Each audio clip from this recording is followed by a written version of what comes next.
kita dengarkan cerita Timun Mas, cerita anak dari Jawa Tengah.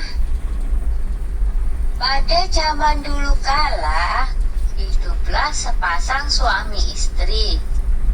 Mereka adalah petani yang tinggal di sebuah desa di dekat hutan. Mereka hidup bahagia.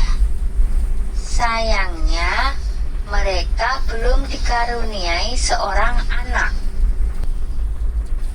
Setiap hari mereka berdoa kepada Yang Maha Kuasa agar segera dikaruniai seorang anak. Suatu hari, seorang raksasa melewati tempat tinggal mereka. Raksasa itu kemudian memberi sebuah biji mentimun. Tanamlah biji ini, nanti kau akan mendapatkan seorang anak perempuan, kata raksasa. Terima kasih raksasa, kata suami istri itu. Tetapi ada syaratnya. Pada saat usianya 17 tahun, kalian harus serahkan anak itu kepadaku, saut raksasa. Tanpa pikir panjang, mereka segera menerima biji itu dan menyetujuinya.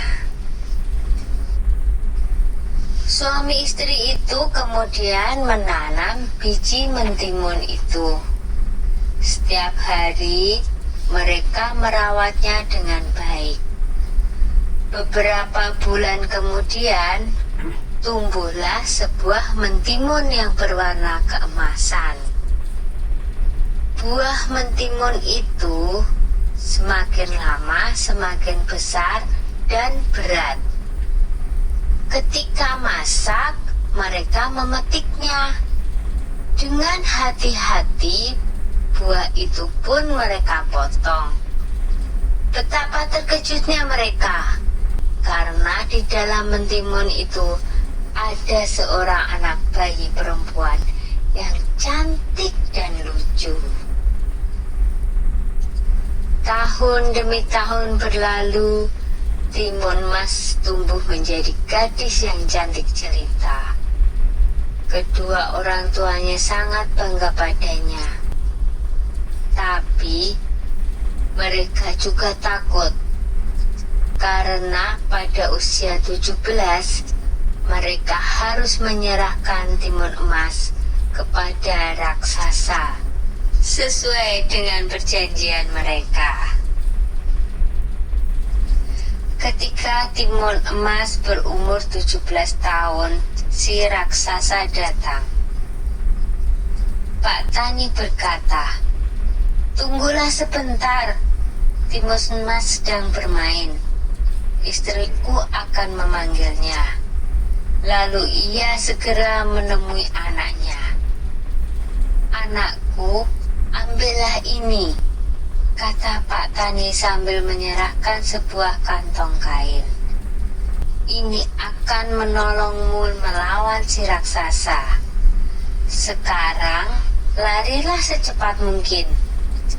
Timun Mas pun segera melarikan diri. Raksasa segera berlari mengejar Timun Mas. Raksasa semakin dekat. Timun Mas segera mengambil segenggam garam dari kantong kainnya. Lalu garam itu ditaburkannya ke arah raksasa. Tiba-tiba muncullah sebuah laut di depan raksasa. Dia terpaksa berenang dengan susah payah. Timun Mas berlari lagi, tapi kemudian raksasa berhasil mendekatinya. Timun Mas kembali mengambil benda ajaib dari kantongnya dan dilemparkannya ke arah raksasa. Seketika muncullah pohon dengan ranting dan duri-duri tajam menghalangi si raksasa. Raksasa berteriak kesakitan. Tapi raksasa itu sungguh kuat dan terus mengejar Timun Mas. Maka Timun Mas pun mengeluarkan benda ajaibnya yang ketiga. Ia menebarkan biji-biji mentimun ajaib. Seketika itu pula tumbuhlah kebun mentimun yang sangat luas. Sampai akhirnya Timun Mas melemparkan benda ajaib terakhirnya, yaitu segenggam terasi udang yang berubah menjadi danau lumpur yang sangat luas. Raksasa itu akhirnya terjerembab di danau lumpur itu dan tak bisa lolos lagi. Timun Mas selamat dari kejaran raksasa. Timun Mas pun kembali ke rumah orang tuanya. Ayah dan ibunya sangat senang melihat Timun Mas berhasil selamat. Sejak saat itu, mereka hidup bahagia bersama-sama. Sudah dulu ya cerita Timun Masnya. Jumpa lagi.